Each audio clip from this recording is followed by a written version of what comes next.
This is the Monday, December 31st, 2018 episode of The History Author Show. Visit our iHeartRadio channel or subscribe on iTunes for a brand new episode every other Monday morning. Oh, New York ain't New York anymore. How I miss those old pals of mine.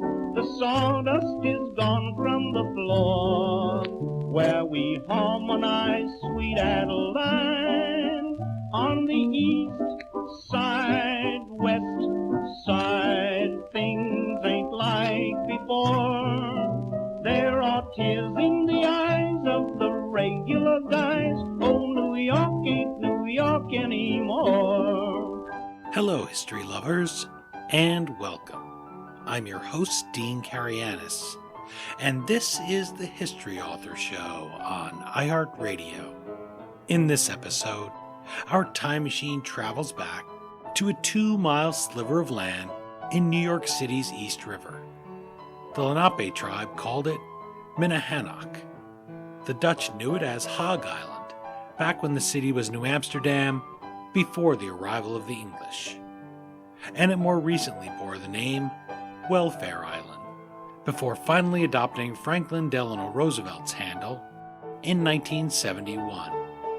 But to the Victorians, it was Blackwell's Island, a dreaded name, a name that would send shivers down your spine. Blackwell's was synonymous with insanity, illness, poverty prisons, and purgatory right here on Earth. You could be shipped off to suffer there for a variety of crimes, real and imagined, or even for something as simple as being a woman walking alone at night on the street. Or if a judge was just in a bad mood that day, you had the bad luck to appear in his courtroom. Maybe you were somebody too poor to make bail. Off to Blackwell's. Say you were an immigrant who didn't speak English. Blackwell's was the place for you. No wonder Charles Dickens described the place as a lounging, listless madhouse. Joining us in the asylum to tell the true story of those who preceded us in the great story of Gotham is Stacy Horn. She brings us Damnation Island.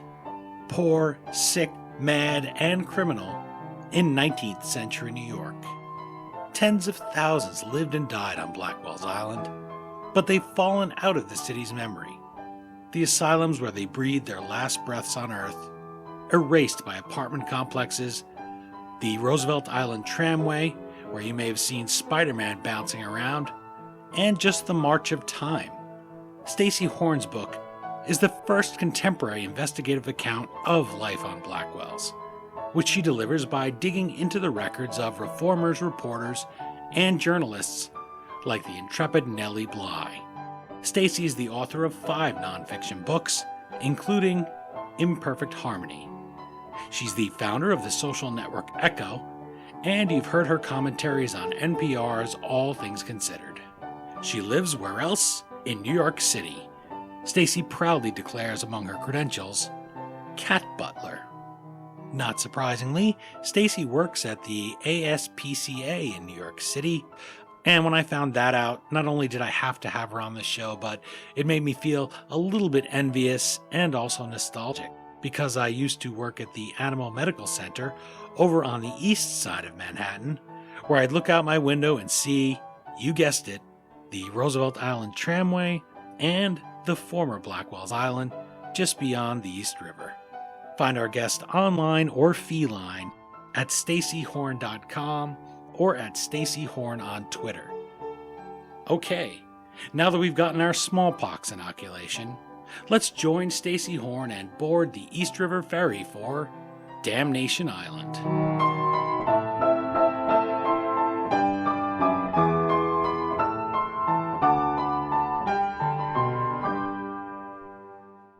I'm joined on the line by Stacy Horn, author of Damnation Island, Poor, Sick, Mad, and Criminal in 19th Century New York.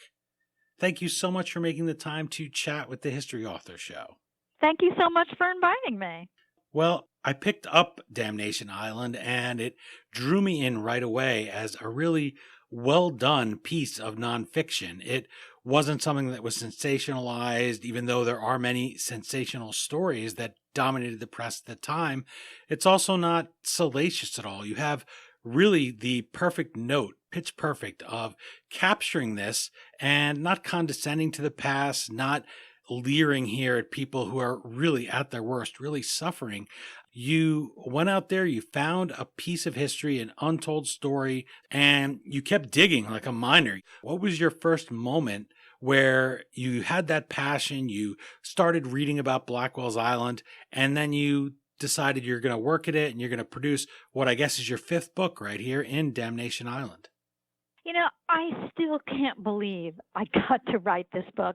And actually, my original idea was to write a book based on the collections in the municipal archives. That's where a lot of the historical records from New York City are stored. And I put together a proposal for my publisher based on that. I took pieces from some of the best collections to write about, just the kind of thing that you could find there. I mean, it's a history nerd's paradise. And my publishers looked at it and said, oh, we like this, very interesting, but there was a piece in my proposal that mentioned Blackwell's Island, and they said, that's the best part. Why don't you just write a book about Blackwell's Island? Wow. And, I was actually, kicking myself that I didn't think of that. But my first reaction was, I'd love to, but I'm sure there's a billion books about Blackwell's Island. I mean, there's so many people covering New York history. And I couldn't believe it when I found, I only found one contemporary children's book and Nellie Bly's book about the lunatic asylum, and that was from the 19th century. I still can't get over my luck.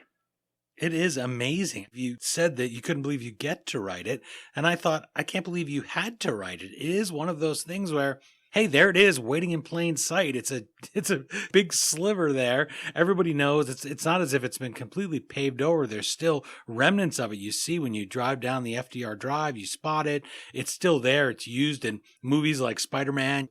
It's, I would think, pretty well known, and yet all those stories are sitting there. Nobody had done what you did here. Exactly. It was just like this present that I happened upon and just was lucky to get to write it. Well, we're lucky that we get to read it in someone else's hands. It could have just languished. It could never have been written for those reasons that I mentioned. You go about it in the way that people who listen will know I go about history. I don't want to look back and say, well, I'm better than these people because they were so bad. Things were so awful. You have a sympathy towards many of the people who were just overwhelmed here, that were trying to do something good and just had their plans fail. Everybody can relate to that. And maybe when somebody puts on a lab coat or has the title of doctor or city planner, we hold them to a higher standard. We don't understand that sometimes they might get flooded and they may fail when they try their best. The cliche is that hell, the road to hell, is paved with good intentions, and I thought of that here, reading Damnation Island. The tenements, today that term is synonymous with squalor and misery, and so many families packed in there, they'd rent out their fire escape and dying in fire. Well, originally, as you know, those tenements were meant to be a great new innovation in how people lived in cities. They were supposed to have air, and it would have been beautiful for them. And they did have indoor plumbing for a change, and that was the aim of the tenements. And of course, they ended up not living up to that ideal dream. Yeah. So you have that here in Blackwell's Island. It was originally aimed to give the mentally troubled and what they called at the time the criminally lazy a state-of-the-art facility where they could get better. They had many ideas for that sort of treatment where they really thought they'd be treating them humanely. How did the idealistic dreams for Blackwell's Island turn into this nightmare that brings your title about Damnation Island? Well, just a little brief backstory. In the early 19th century, Bellevue, which is now famous as a public hospital, was also where New York City's lunatic asylum was, and there were a couple penal institutions. The almshouse for the poor was there. And as a result of crowding all these different institutions in this one area, it was horribly overcrowded and inhumane. And so the city, recognized the problem, acknowledged the problem, and thought about the best way to fix it. And so at the time, there was this new form of treatment for mental illness called moral treatment. And the idea was, instead of throwing them in prison and straitjackets and using treatments like bloodletting, we'll treat them with kindness and compassion, and we'll place them in institutions in country-like settings, away from the city, so away from the stress and temptations. So the city planners visited an asylum like this in Philadelphia and really researched it and spoke to consultants. And so the idea was, we're going to buy Blackwell's Island, which they did, which was at the time privately owned, and Blackwell's Island, which is now called Roosevelt Island, was a 2-mile long, is a 2-mile long island in the East River. But at the time, it was one house and a bunch of fruit orchards.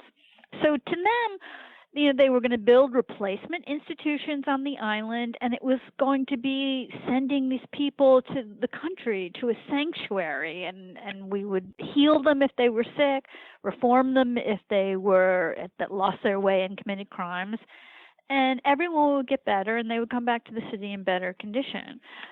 So that was their good intentions. But they made so many mistakes. But their 4 biggest, most fatal mistakes was they underestimated the number of poor, sick, mad, and criminal in New York City, how expensive it was going to be, how it just costs a lot of money to do right. And their idea of putting all these institutions and isolating these people away from the city, unfortunately, created this association in the public mind that all these groups of people, people who were poor, people who were sick, people who were suffering from mental disorders, and people who were actually committed crimes, that they were all one and the same, and they belonged together. So they were all guilty, they were all dangerous, and it's an association that persists to this day. Like, people think the mentally ill are dangerous. The poor are essentially thieves in disguise. And they put these people, all these groups, under the charge of men who did not have the qualifications for the job, and they were in charge of both charitable and penal institutions together. How would you even have developed those skills also? There just hasn't been this studying yet. You write in Damnation Island about a bunch of the source material that they did draw upon, but they just didn't have the experiences. Think about how new even cities are with skyscrapers and this huge population. That's all new, and they're starting from scratch. So even if you did have the funding, and even if you did have the best people in the field, the best people still might not know anything about this. They still might not be ready for this challenge. They were writing the law, they were writing the rules, they were writing the way to do it. And it's something that even here, 150 years later or so, we still don't get right. So Absolutely. It was hard to look back and expect them to have gotten all that perfect. Even before you get things like the budget and the population, it's really hard to deal with people. But in this case, I'm not talking about the people who were actually on the island running the institutions, the people that went by various titles like superintendent, warden, resident physician. I'm talking about the 3 commissioners who were appointed to run the Department of Public Charities and Correction. That's the city department that ran the island. Those were all political appointments. And so these people had no expertise. They were not doctors. They didn't have any kind of experience in these areas. And this is around the time of consolidation. It starts before, is that right? Consolidation of the city? Correct. And yeah, so even more of a reason to here's a whole new government trying to govern this massive city that's just had this shotgun marriage with Brooklyn before the turn of the 20th century. And all of those patronage jobs people are very familiar with, all the things that reformers like Theodore Roosevelt famously fought against. Those are just any jobs. In fact, New York City, at the time, they still had coroners. And for people that hear the term coroner, they hear medical examiner, think maybe of Quincy, M.E. Mm-hmm. Quincy was a doctor in the show who went on to become a medical examiner. Well, in these days, and still in places today, that's just an appointed position. You could be anybody. And in New York City, you got paid for every body that you brought in basically to the morgue. So there was no incentive to sit there and try to figure out, how did this person die? What was wrong with them? Is it a disease spreading? Anything like that? They just load them in their cart there, whip the horse, go on to the next body, and try to turn them in like soda cans that you were getting a deposit on. So it is really something where you read Damnation Island, you bring yourself back to that moment, you peel off all these layers that we've had in the past century and realize the incredible, overwhelming challenge that they were facing just in having the equipment. Every small little thing would have been a huge challenge, and they just didn't have people that were equal to the task. And maybe Yeah. nobody in the world at that time would have been equal to it. Well, I talk a little bit about the early days of the office that is now known as the Office of the Chief Medical Examiner and how unprofessional it was. And you could quite literally buy findings in their examinations. And the mortality rate on Blackwell's Island was very high. Like at any one time, there was, well, about 40 to 50,000 people were admitted there yearly, and 1,000 people roughly on average died there every year. And so there would be, coroner's investigations. And at a certain point, I was going, how could they say that they died by normal means? And I just started researching, and that's when I learned in those days you could buy a finding from this department. Ugh. But the Department of Public Charities and Correction, they were very powerful. I just write about Blackwell's Island, but they were responsible for all the city charitable institutions and all the corrections institutions. And so even though I'm just talking about Blackwell's Island, there were charitable and correction institutions on Manhattan, Hart Island, Randall's Island, Ward Island. I mean, they were overseeing a lot of institutions and a lot of jobs. It was not the kind of power that anyone gives up easily. Also, because of that limited medical knowledge, they would always have those frustrating things in the obituaries or the cause of death where it would just say died of tired blood, things like this, Yeah. because they really just didn't have names for it and they wouldn't know. And so even in the best of times that they were trying, the knowledge is very limited here. And the tools are also very limited. I jotted down as I was reading Damnation Island some of these names for things. Muffs, wristlets, and camisoles. They sound as if we're dressing for an Astor ball. Then you have crib, the protected bed.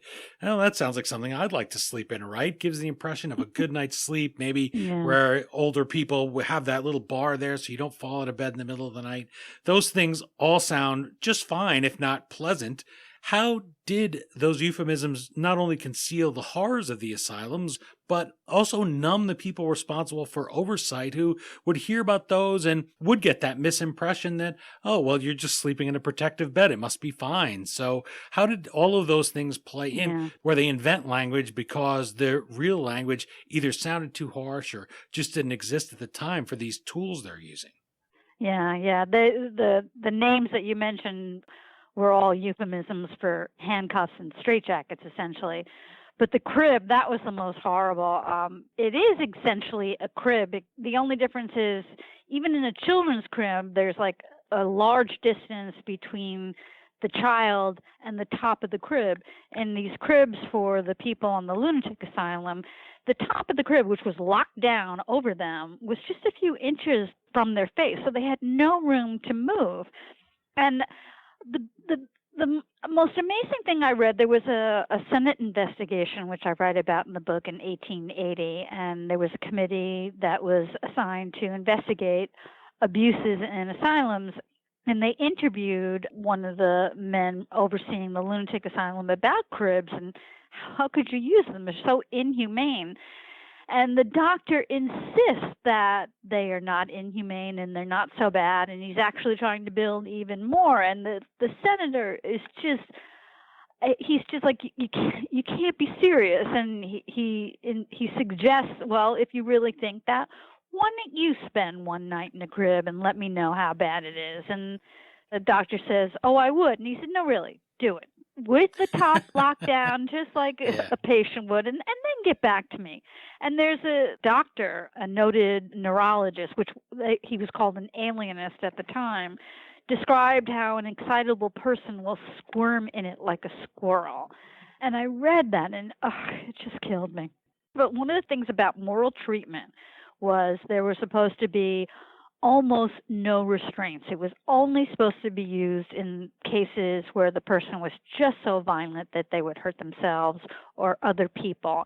And yet they were using restraints all the time. And they would justify it by saying, when I should point out, although I tell the entire history of Blackwell's Island, I focus on a period of 30 years when an Episcopal missionary was working on the island. I used him as like my eyes and ears for the asylum. But at a certain point, all the men were moved to a different asylum on a different island. And from the 1870s on, the lunatic asylum on Blackwell Island was almost entirely women. And their justification for using restraints to the degree that they were using it was that insane women were on the whole more unmanageable than insane men. And they also claimed that the Irish had imperfect brains and were of a lower order of intelligence, and that when they became insane, their prognosis was unfavorable. It's hard to have understanding when people believe things that we know instinctively now are so wrong. And yet at the time, I can see these are flustered people that are handling all of these patients, dealing with this violence, that it's very tempting. This is how evil always works, right? Never starts out with bad intentions for the average person, but it's good to restrain these people, and it's easy. It's the easy choice. So just, chain up a couple of them. Yeah. Then it becomes 10. Then it becomes 20. Then it becomes everybody's. Put a couple of extra people in this room because we just don't have the room. They'll be fine. And then you end up with 3 people in this tiny, tiny room of just a few feet across and maybe 11 feet long. And it just gets so far out of hand, and people end up just leaving. They don't stick around. They can't deal with it. The people who can leave being the staff, the people on the good side of the bars or the easier side of the bars. So you really get that throughout Damnation Island. You bring us inside how someone like the Reverend William Glennie French can go in there and see it, but he can leave every day. And I think that, as I read the book, helps him keep his humanity, helps him be able to try to maintain this spectator, maintain this oversight that he wants to be giving them. It's not his job, but it's something he's able to maintain. Whereas you have people either who are there for a short time and leave, that are treating in quotes because they're not really doing much to help them. You have the people who are there, who are sent there either for mental illness or for some sort of crime, real or imagined, and they can't get out. Then you have the people supposedly, and the government's supposed to be doing oversight. They're not visiting there. They're not going to go live there. So He really does have a unique role where he chooses to get on that ferry every day and literally risk his life because he can get some of the diseases that are periodically whipping through all these people in close quarters on Damnation Island. He has a real unique role, doesn't he? Where did you first meet the Reverend French, and how did you start to see his story helping you talk about those 30 years? Well, this book was a real challenge to research because most of the records for these institutions were not saved. And I've talked about this many times. I'm sure they were destroyed because the people who were running these institutions at the time and the city of New York didn't want us to know exactly what went on inside. And so I was searching around for something, for sources of material to recreate life on the island. And fortunately, I was directed to William Glennie French, and he wrote annual reports every year. And because he didn't work for the Department of Public Charities and Correction, he wrote from a very personal point of view. He gave his opinions. He talked more personally about the people that he had met and what it was like for him, what it was like for them. He was very honest, and I just got this look inside that I hadn't found anywhere else. And I also copied him because he wrote his annual reports based on he would travel the length of the island each day, going from institution to institution, and he wrote his annual reports based on each institution in the order that he came upon them. And so I copied that exact same structure for the book because it worked so well, I thought.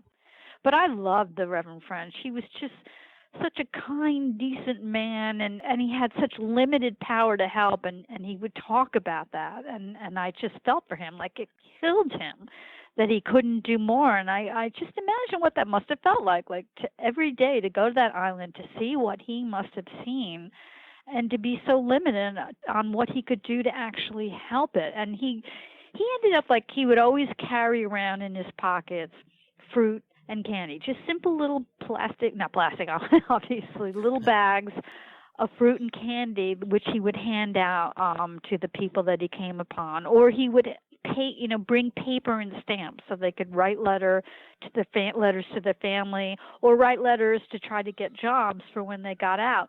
And he actually went into debt for this, and it got out, and the people that ran the missionary felt embarrassed that they had this priest who was now running into debt and having to borrow money. And so he actually got called on to the carpet for doing this and for spending so much money.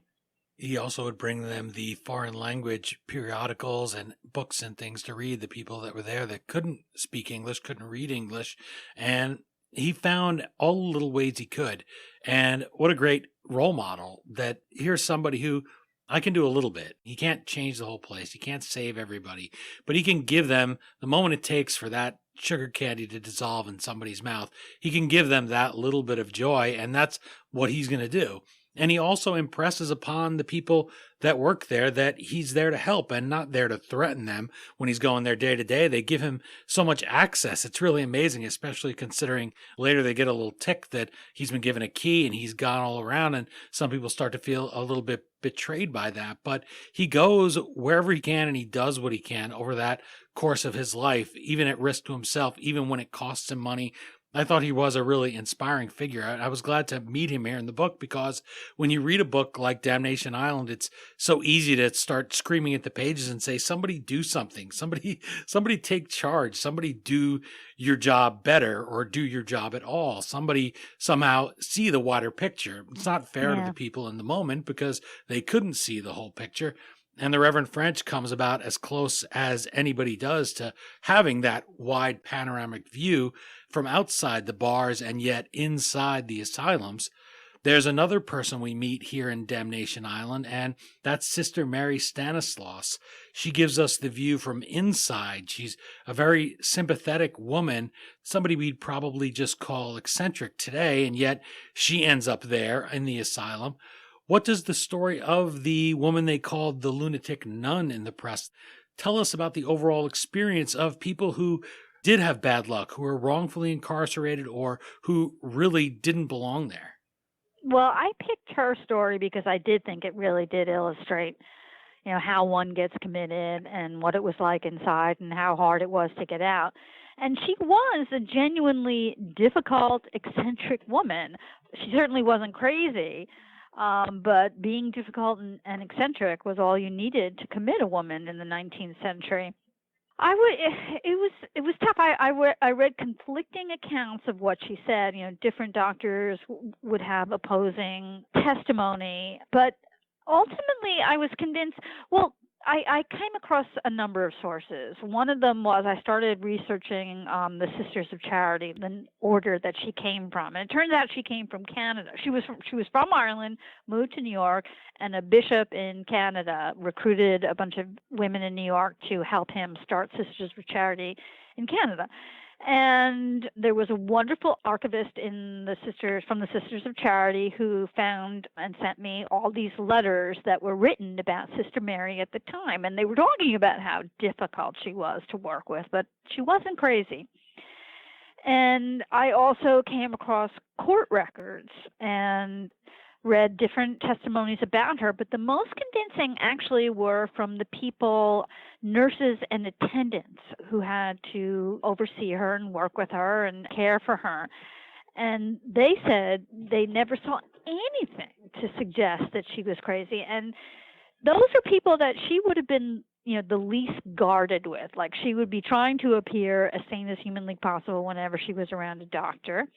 But around, the nurses and attendants, it would have mattered less. And yet they always said that, she was perfectly friendly, very easy to work with, never gave them any trouble. They had decent conversations. And that was very convincing to me. That's one thing with her. There's question marks in there. We can't interview her ourselves. And even if we could, we're not trained to know who's sane or not. They still make those kind of mistakes. You can't know what's going on in somebody's mind. As an author, how do you handle those facts? The fact that some of the people so long ago left behind stories that make them unreliable narrators. They're falling into that circular logic in some cases of saying, well, of course she was insane because she's in an insane asylum. You wouldn't be in an insane asylum if you weren't insane. So there you go. That's all you need to know. It's tough at times. People are writing, you mentioned destroying the records because they didn't want us to see them. They write not only in euphemisms, they leave things out completely, but even the people who suffered there, you can't always know what is true. So how did you tackle that as an author? Well, you just reminded me, it was so frustrating. I mentioned the Senate investigation that took place in 1880, and I read through almost 900 pages of testimony, and they interviewed everyone. Like they interviewed doctors, ex-doctors, nurses, ex-nurses, Reverend French, and that's a whole other story about his testimony. I mean, hundreds and hundreds of people, and not one inmate. I mean, it just it blew my mind. They're trying to find out about abuses, and they don't talk to a single possible victim. But when you talk about unreliable narrators, actually made me think of another story. It's not this book. It was a previous book of mine, but I had read it was from my book about the history and science of singing. And I had read about a riot that had taken place, I believe it was the 1830s, in a church in Manhattan. Slavery was outlawed in New York in 1827, and the African American community in New York would always get together on July 4th and celebrate their independence. So there was a riot. So they had rented a church to have their celebration, and it was on the same night that a choral society in New York was scheduled to have their rehearsal. And they had already arranged beforehand. They asked the choral society if they could use the space that night, and they said, sure, it's the summer, a few people show up anyway, go ahead. But word hadn't gotten out to all the choral society members, and a mob that was anti-abolitionist heard about it. And so the mob showed up, and they convinced the choral society members that had shown up to take back the church. So they went in, started a riot, broke furniture, attacked the members of the black congregation. And I read all these newspaper accounts about what had happened that night, and each newspaper account was based on their politics. So in the very conservative newspapers, the choral society were in the right. In the more liberal newspapers, the members of the black congregation who had been attacked, they were the victims. I mean, it was right down the line, and it was so hard to find an account that had no bias whatsoever. And what I ultimately found was there were only 4 people arrested that night, and that was 4 young black men who were victims. They were members of the congregation there to celebrate. And I went down to the municipal archives, found out who those 4 men were, tracked down one of them who was so incensed at the injustice of it that he educated himself, learned to read and write, and spent the rest of his life lecturing and writing against slavery. And when he retired, he wrote an autobiography. And in that autobiography, he wrote about that night. And of all the accounts, you would think his was the most biased, but his was the most like just the facts, ma'am, and described what happened. It was amazing. But you kept digging. That's the important thing. And that's what always impresses me. Sometimes I'll come across something in a book and I'll say, wow, that was a lot of work. And I'm fortunate that I get to speak to authors and ask, how did you get that detail? Because it seems like it would have been buried so deep, especially here when you're released from Blackwell's Island. Usually it's going to be feet first, but you end up in a mass grave up in Hart's Island usually, and you're just forgotten. Nobody's going to be digging you up 100 years later like Zachary Taylor, or 150 years later or whenever, and doing a DNA test on you to find out, yes, you were poisoned, or, oh, look, your vertebrae in your neck is broken, so you've been choked to death, this person. They're literally forgotten. They don't get to leave much of a record. In fact, I'm looking at the cover of Damnation Island right now. If that didn't still exist, that facade, we maybe wouldn't even think about it as much as we do. Everything is so obliterated. Yeah. Can you describe that photo for a second? Just remind people that's real, because as I'm looking at it, it looks like it could be made up or somewhere in the deep south. That's right there on Roosevelt Island. Tell people about that cover picture and how you chose it. I love that cover. It's a picture of the ruins from the Smallpox Hospital, which is on the southern end of Roosevelt Island. And I actually don't write much about the Smallpox Hospital because it was closed fairly early on and moved to another island, and it was run by what was then the newly formed Department of the Board of Health. And the Smallpox Hospital, the building that was left on Blackwell Island, was used as a nursing school and a place to house the nurses in the nursing school. But it's one of the few structures that's left on Roosevelt Island. There's that, and it's in ruins. There's the remains of a pathology lab that was part of Charity Hospital. And there's the octagon from the lunatic asylum, which I write about in the book. And there's the lighthouse. And that's pretty much it. I talk about often the bodies of the mass grave that's under Washington Square Park, which most people don't think about. You think about When Harry Met Sally and all these romantic movies that are there. Well, there's human beings buried there from things like cholera and all these terrible things that happen.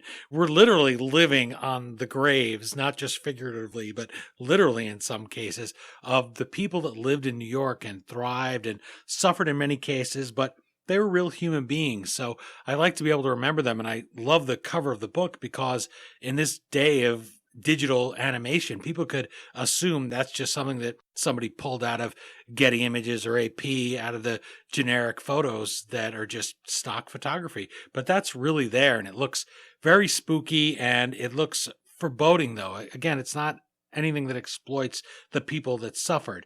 Because if you know somebody who had mental illness, and I have somebody in my family who's passed away, my aunt, who I love very much, my godmother, there is a stigma for those people, and you love them, you care about them. You don't want them to be made the objects of ridicule. You don't want them to be mocked and made fun of. And to not learn the first person accounts of people like this woman you mentioned, she gets her hair stolen. The guard just holds her down, decides she has nice hair, shaves her head, and takes the hair to go sell it for, I don't know how much you get from a wig maker. But I mean, these poor people, they just suffer so much. I know, and that happened as a result of the economies that were employed by the commissioners from the Department of Public Charities and Correction. They are always trying to get the costs down. So one of the things they did was they took convicts from the workhouse and used them as nurses and attendants in the lunatic asylum, and that's the result. This poor woman is committed, and it's her first night there. She must have been absolutely terrified, and she gets pinned to the ground from a convict who shaves her hair or so to sell it. But, you know, the people that they got to work there, I mean, it was basically people who were willing to accept a very, very low salary. I looked into it, and the nurses could make more as housekeepers working for a private family than they could at the asylum and the other institutions on Blackwell Island. But there were fewer jobs as housekeepers, so when there was nothing left like that, they'd go work at Blackwell Island. And the doctors, the junior staff of doctors, were not paid at all as far as I could tell for many years. I found this one ad that said, we'll give you board, lodging, and washing, but there's no money. But the ad read, I guess to make it sound more appealing, that it said, duties are principally medical and no better opportunity can be had for the study of insanity. And what came out in this investigation and elsewhere was, you know, young doctors who were often just still students would go there, you know, learn what they could, create harm repeatedly because they didn't know anything. And then once they got enough experience and a better job offer elsewhere, they would leave. As soon as they knew anything, they were out of there. So they didn't even benefit from the fact that maybe you suffered at the hands of some lousy, well, I don't want to, again, mock them, but, you know, or look down on them. But, you know, you're just learning. It's a student. So even if you suffered at the hand of a doctor and you learned something about it, you'd probably split out of there and leave before he was able to help the person who was in the cage next to you. They just would go once they had learned what they had to learn. It's almost like a twisted teaching hospital happening where they aren't learning anything anyway when they're in these medical schools, because not only is there not that much knowledge, but at this point in medical history, you're a doctor based on almost nothing. There's not the school, there's not the testing, there's not the licensing. All that stuff is coming later. So you're a doctor, you hang out your shingle. Oftentimes it's just because you felt you should be a doctor, you had a little bit of training, and that's what these folks are. And they're even the smartest person, again, I keep coming back to it, is so limited by the technology of the time. We mentioned just in passing about that woman having her hair cut off. Well, most of us, because we live here in the modern era, we're picturing what you deal with at the ASPCA where you work and what I dealt with. I'm picturing clipping a belly of a cat or a dog for surgery. That's not what he would have been using to clip this woman's hair. No. So if it's not terrifying enough to think of being held down, just the indignity of it, this is probably him using some shears. Yeah. I've seen those and handled those in a historical context for sheep. It would have been two giant blades while this woman is struggling and having this horrifying experience. We have to put our head back in that period and realize we say doctor them. We're not talking about somebody who's in an HMO as a nice clean practice, wouldn't even have known something as basic as germ theory to wash their hands before they went there and dealt with these people. As far as not getting paid, they also have the opportunity as a perk to catch an incurable disease or a potentially fatal disease like smallpox or tuberculosis. So who are you getting who are applying for these jobs? You are not getting the cream of the crop just by necessity.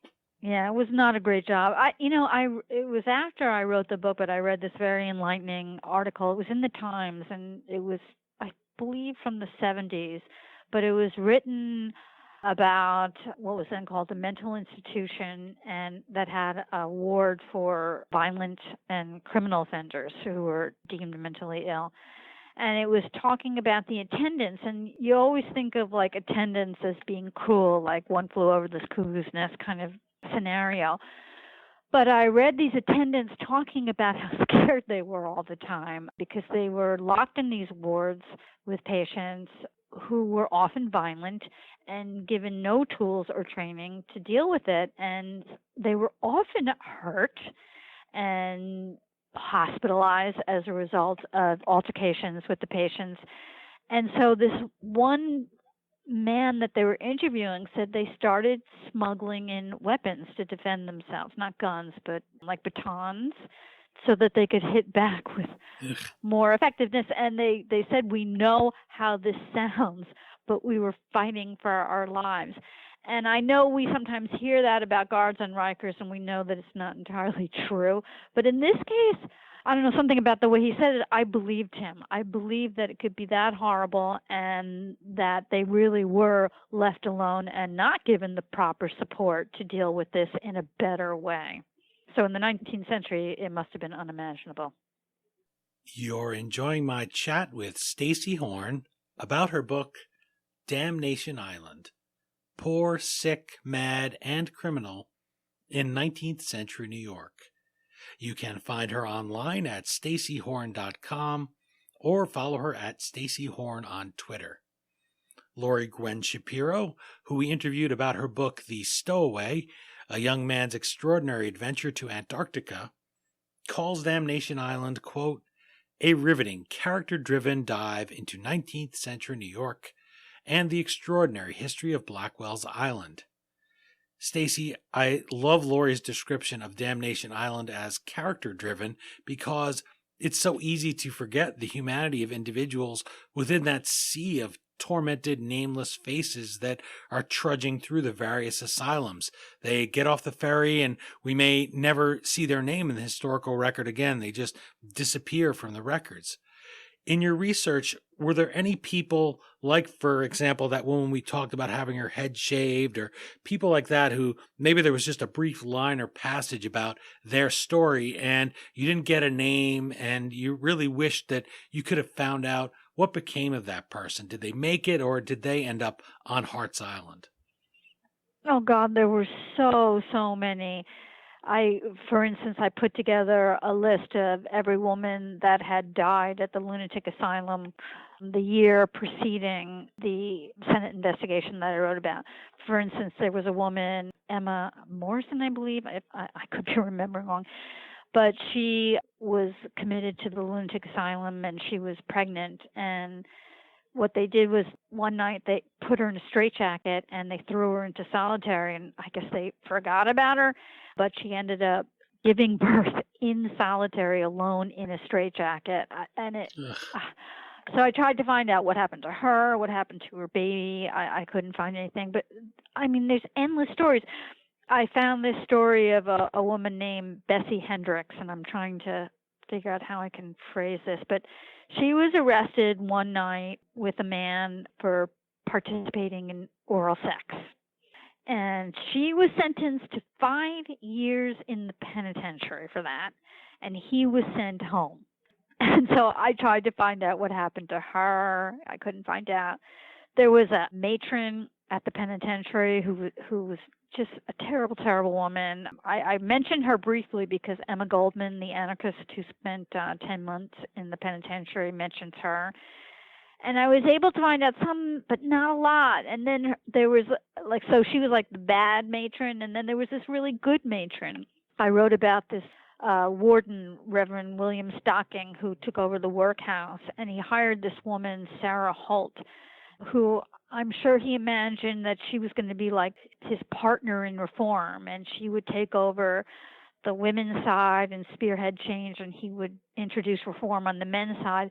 But she ends up quitting after only 6 months because she said it's impossible. It's like so bad, we just have to tear the place down and start over. And she writes this letter to the mayor, and she, where she's explaining, defending herself, for quitting. But she adds that, and I'm quoting her, "As a Christian people, we are guilty before God of the appalling sin of neglect of our most precious charge, the poor and the defenseless, insomuch as they have not been protected from open-faced prostitution, though entitled to the same rights of protection as the refined demand and enjoy." And I thought, she sounds wonderful. And she was so honest and blunt in this letter to the mayor, but I couldn't find anything more about her. I mean, I shouldn't say anything, but not enough to really draw a picture that was as illuminating as that letter. You mentioned E.G., Emma Goldman, and I would encourage people, and do so at any opportunity, the drop of a hat or name, in your case just now, to go check out her autobiography, which is called Living My Life.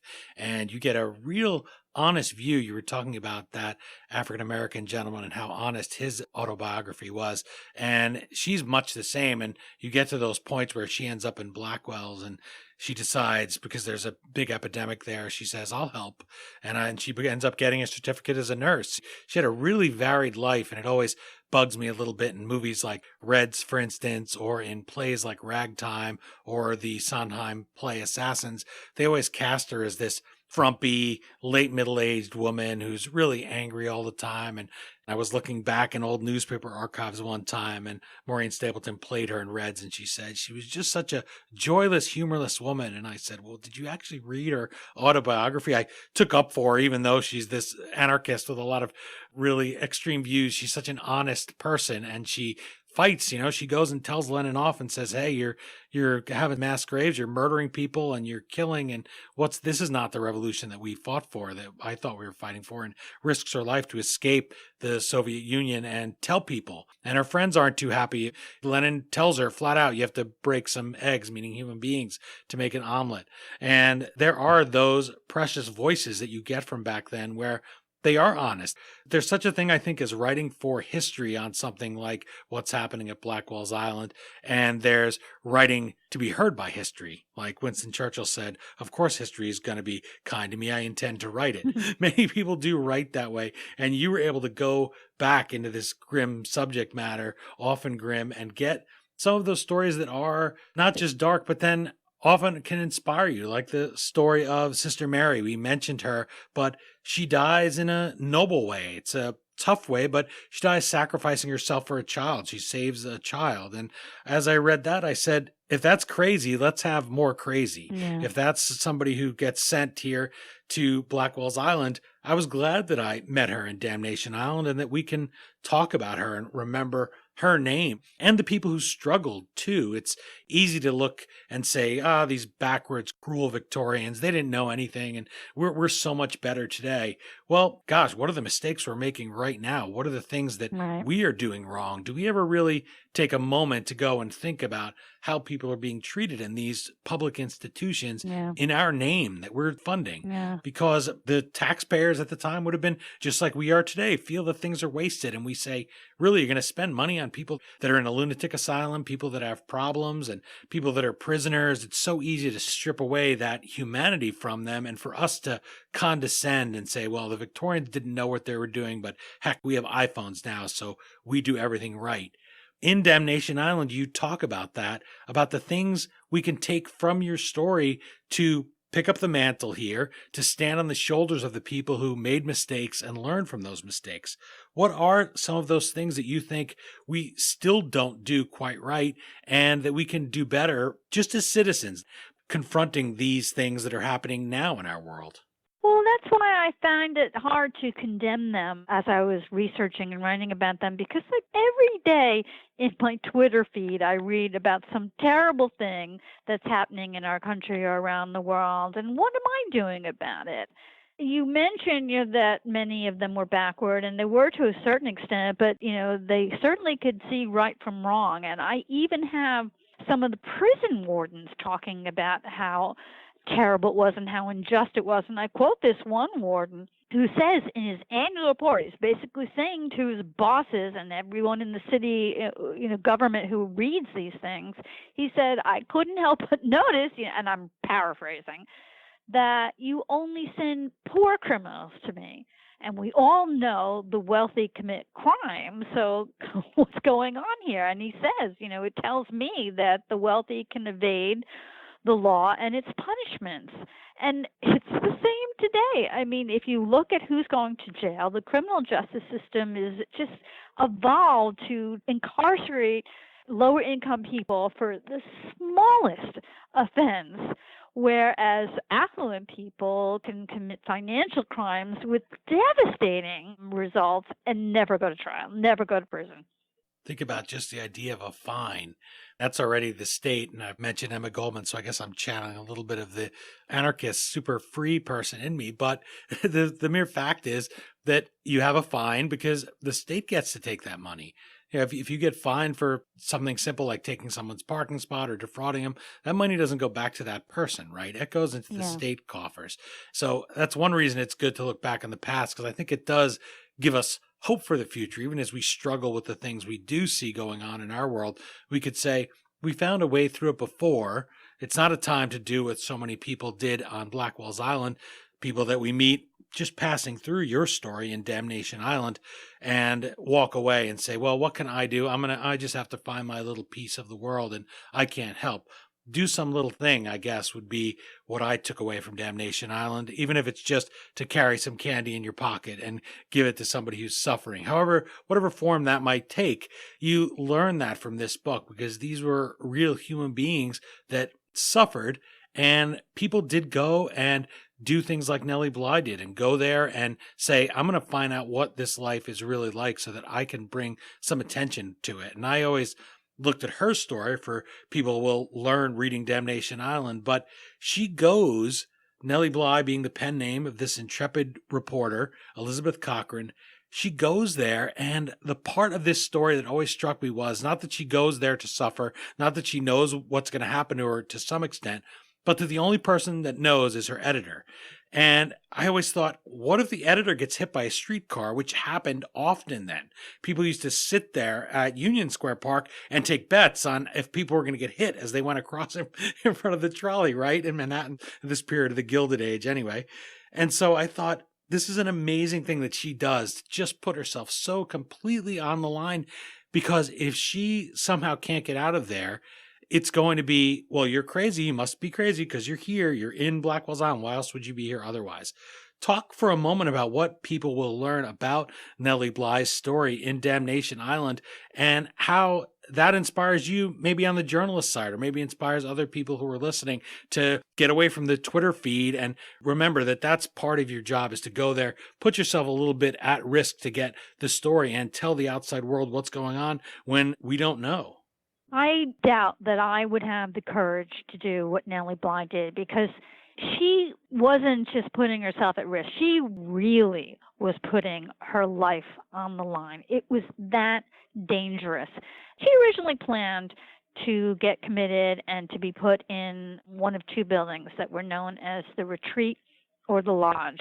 When the asylum was built, it was originally built to house 200, and they became overcrowded, within months.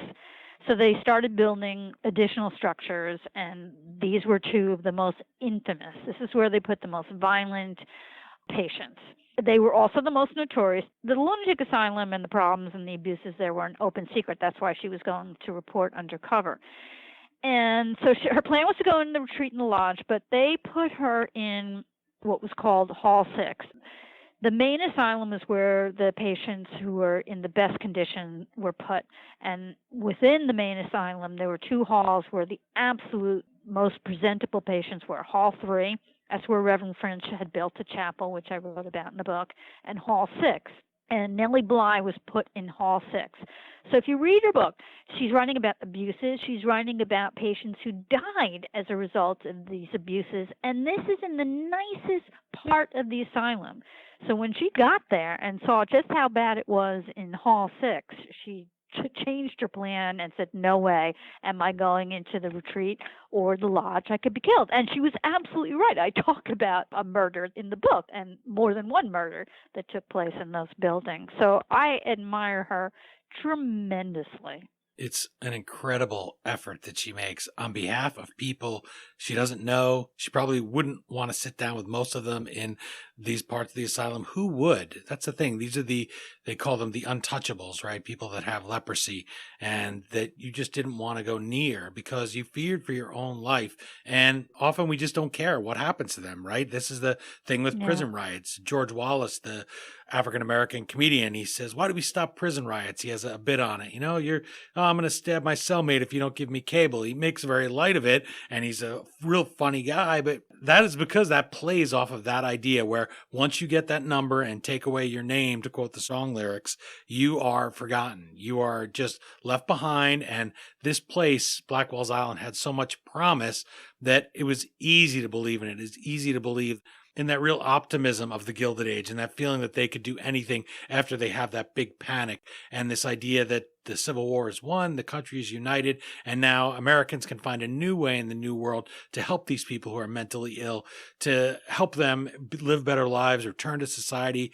But it's built on such a foundation of ignorance. Things like the mentally ill are immune from extremes of hot and cold. I couldn't believe when I read that. How could you possibly think that? All you have to do is observe somebody who is mentally ill, suffering from cold, and their lips are blue. The physical signs, if nothing else, are right there. Obviously, anybody would know that just couldn't possibly be. And yet they accept so many things like that are obviously wrong. It's the thing that is not. John Quincy Adams, in his famous closing for the Amistad case, trying to bring up the humanity here of these Africans who are not slaves. He's talking about the Lilliputians as an example. And he says they consider it impolite to say somebody's a liar. So they say he says the thing that is not true because it's a nicer way of saying it. There's so much of that here in Damnation Island that it really can overwhelm you. And I wanted to thank you again. You did such a fine job of not letting it overwhelm you when you were writing the book, and so the reader doesn't feel overwhelmed. How did you confront that? How did you manage to step away a little bit and realize, okay, the book is the book, I'm going to set it aside, but I'm not going to let it drag me down? I'm so glad to hear you say what you're saying, because I was actually haunted at the time. It was just so relentless. Everything I read, it was sad. And you talked about, were there people that you tried to learn more about when we were talking about Nellie Bly, and you were describing how she wrote. And one of the things I loved about how she wrote was that she talked about the people there, and she named names, and she told their stories. She was one of the first people to do that, to say, here are some of the people inside. Here, this is their name, this is what they're like, and you got to know them. So I tried to track down whatever happened to the people that were named in her article, and I couldn't find out. And so the only thing I can think of is that she used pseudonyms, and these were not their real names. People just didn't want to be known, I guess, or she was trying to protect their privacy. If there's a stigma now, there must have been a huge stigma then. Well, heck, even wearing eyeglasses. That was a thing with Theodore Roosevelt when he went out west. They'd call him Four Eyes, and it implied to them that you had some kind of moral depravity if you were wearing eyeglasses, if your eyes went bad, and he had terrible eyesight. So there were many of these things where today something like rolling your eyes, which I was doing when you were saying, this man gets sent home, this woman gets sentenced for 4 years in prison for having oral sex. And and I rolled my eyes, and then I realized that's one of the things in the book. That was a sign of madness. Gosh, I mean, know. if that was a sign of madness today, I told my wife, I said, you're going to have me committed, because she does not like me rolling my eyes, which I do. I do on often occasions. I try to avoid it now, because it could be really drive someone else crazy, and then they end up in Blackwell's Island. I said, gosh, it literally could have been anything. A speech impediment. There's a gentleman you talk about in the book. There's just so many stories.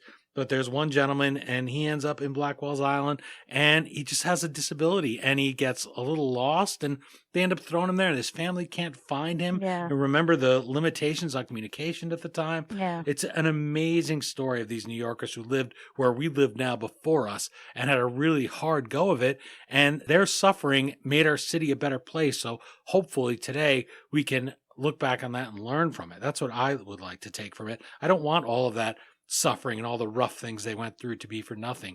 I want it to have meant something, and us to keep building towards that more perfect union. I agree. The real problem is us.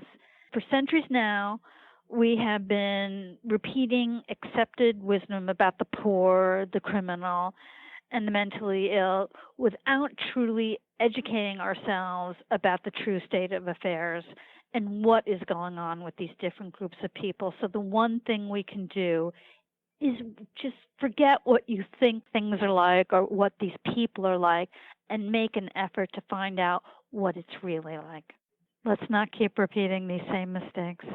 You start the epilogue with the line, "They got it wrong." And that's where I want to close our chat, is with those 4 words. The Washington Book Review said of Damnation Island, quote, "Every American needs to read it." Leave us with your pitch to our fellow 21st century citizens. Why should they pick up your book and learn these stories in Damnation Island and not forget them like bodies in a potter's field? Why should they pick up the book and learn these stories, get to know some of these people and what their lives were like on what's now Roosevelt Island? Well, my answer is really very simple, maybe deceptively simple, but the idea has always been that problem in the buildings, if we build better facilities, everything will be okay, or if we come up with better procedures, everything will be okay. And technically, these things would improve matters, but the real problem is that we just never follow through on the things that we begin. And best intentions always go by the wayside in the face of problems of economics. In the end, the real problem is not the buildings, the procedures. It is us personally. It's not the populations we're serving. It's not the people suffering from mental disorder. It's not the people who are from low-income families and having problems surviving. It's not even the criminals. It's us. Well, it's time to pick up that mantle. Time to stand on those shoulders, climb up there. I really felt that. I felt the drive to go and do something positive, and certainly to speak to you. I'm so glad you made time for me to discuss Damnation Island. Stacy Horn, thank you so much for your time and for your effort, for going through those records, for tracking down these forgotten New Yorkers, and the New Yorkers who were just, in many cases, right off the boat, just a few hours maybe even from Ellis Island. Imagine suddenly finding these streets you thought were going to be paved with gold turn into an asylum where you suffer and have to have a really tough time of it. This is a forgotten sliver of New York City history right there in plain sight. It's forgotten no more, the story of Damnation Island. Thank you so much for joining me, for sharing this story. I really enjoyed it, and I wish you the best of luck with the book. Thank you so much for having me. I've had a great time.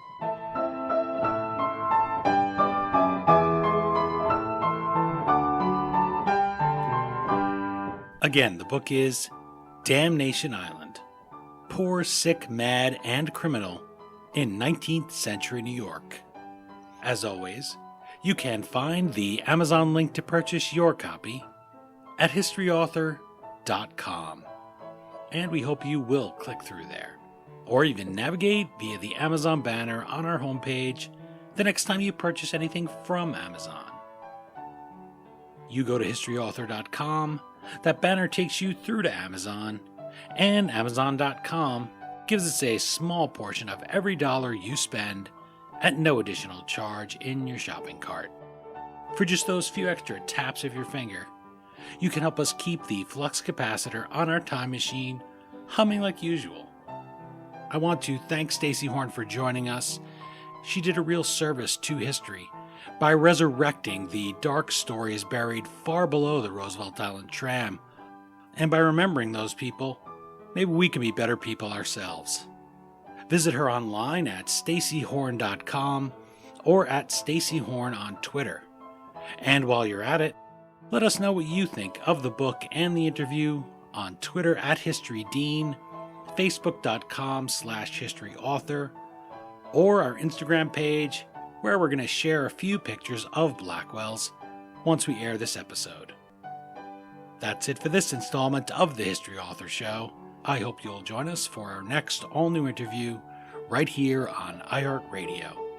And if you subscribe on iTunes, please take a minute to leave us a review. Well, until our next trip into the past together, thanks so much for time traveling with us today, and have a great week.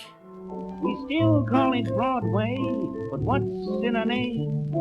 Take it from Georgie, it isn't the same. On the east side, west side, things ain't like before. There are tears in the eyes of the regular